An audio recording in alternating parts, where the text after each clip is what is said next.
Assalamualaikum warahmatullahi wabarakatuh. Hi smart students, today we are going to study biology. Please check the following video for the topic that we will discuss. Assalamualaikum warahmatullahi wabarakatuh. Apa kabar anak-anak? Hari ini kita akan kembali membahas tentang sel, yaitu salah satu jenis sel eukariotik, di mana kita akan membahas organel-organel penyusunnya, serta kita akan membandingkannya dengan sel prokariotik. Sel eukariotik memiliki organel yang meliputi inti sel dan bagian-bagian khusus lainnya. Sel eukariotik adalah sel yang lebih kompleks seperti yang kita temukan pada tumbuhan dan hewan. Sel prokariotik tidak memiliki nukleus. Mereka memiliki materi genetik yang tidak terkandung dalam inti sel. Sel prokariotik tersusun atas satu sel atau disebut uniseluler seperti bakteri. Mari kita mulai dengan inti sel. Pusat kontrol sel. Nukleus mengandung DNA atau materi genetik. DNA memerintahkan kegiatan yang dilakukan oleh sel dan bagaimana prosesnya. Kromatin adalah bentuk DNA yang tersebar dalam membran nuklear. Ketika sel siap untuk membelah, DNA memadat membentuk struktur yang dikenal sebagai kromosom. Nukleus juga mengandung sebuah nukleolus yang merupakan struktur di mana ribosom dibuat.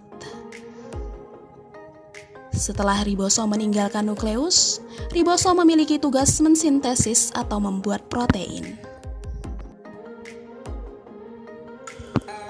Di luar nukleus, ribosom dan organel lainnya melayang di sitoplasma, yang merupakan substansi seperti jeli.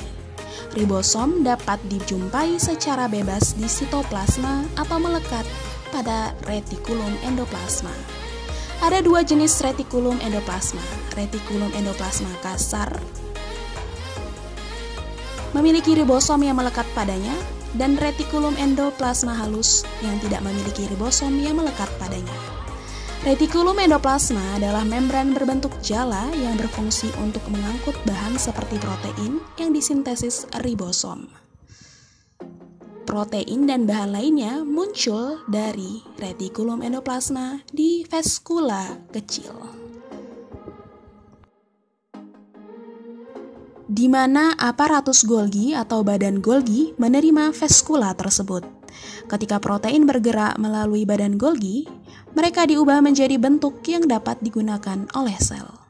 Badan Golgi melakukannya dengan cara melipat protein menjadi bentuk yang dapat digunakan atau menambah bahan lain seperti lipid atau karbohidrat. Vakuola adalah struktur seperti kantung yang menyimpan bahan tertentu. Pada tumbuhan, vakuola sentral berfungsi untuk menyimpan air. Kembali ke sel hewan, kamu akan melihat organel yang disebut lisosom. Lisosom adalah pengumpul sampah dengan mengambil bagian sel yang rusak. Lisosom penuh dengan enzim yang memecah puing-puing sampah sel. Mitokondria adalah organel yang merupakan penghasil energi untuk sel hewan dan sel tumbuhan selama proses yang disebut respirasi seluler. Mitokondria akan membentuk molekul ATP yang menyediakan energi untuk semua kegiatan sel.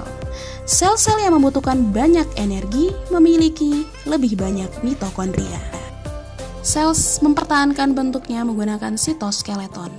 Sitoskeleton meliputi mikrofilamen seperti benang yang terbuat dari protein dan mikrotubulus yang merupakan tabung tipis berongga.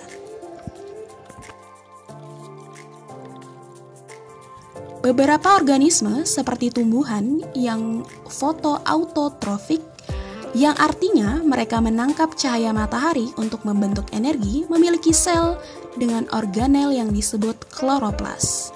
Kloroplas adalah tempat terjadinya fotosintesis. Kloroplas berwarna hijau karena memiliki pigmen hijau yang disebut klorofil. Sel tumbuhan juga memiliki dinding sel di luar membran sel. Dinding sel memberi bentuk dan melindungi sel tumbuhan. Sel hewan tidak memiliki dinding sel.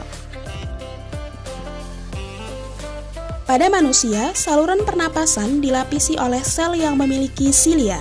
Silia adalah rambut mikroskopis yang dapat bergerak seperti gelombang. Fitur ini membantu memerangkap partikel di udara dan mengeluarkannya ketika bersin. Fitur lain di beberapa sel adalah flagela. Beberapa bakteri memiliki flagela. Flagela seperti ekor kecil yang dapat membantu sel untuk bergerak bebas. Satu-satunya sel manusia yang memiliki flagela adalah sel sperma pada laki-laki. Kesimpulannya, ingat, sel eukariotik adalah sel tumbuhan dan hewan dengan nukleus dan organel membran tertutup. Sementara sel prokariotik adalah organisme uniseluler tanpa membran inti sel.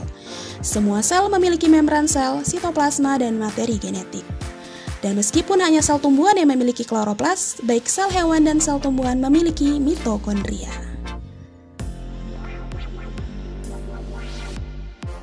Baiklah, sampai di sini dulu perjumpaan kita untuk materi sel. Kita akan berjumpa di materi biologi selanjutnya. Terima kasih telah menyaksikan anak-anak. Tetap semangat belajar dan terus belajar.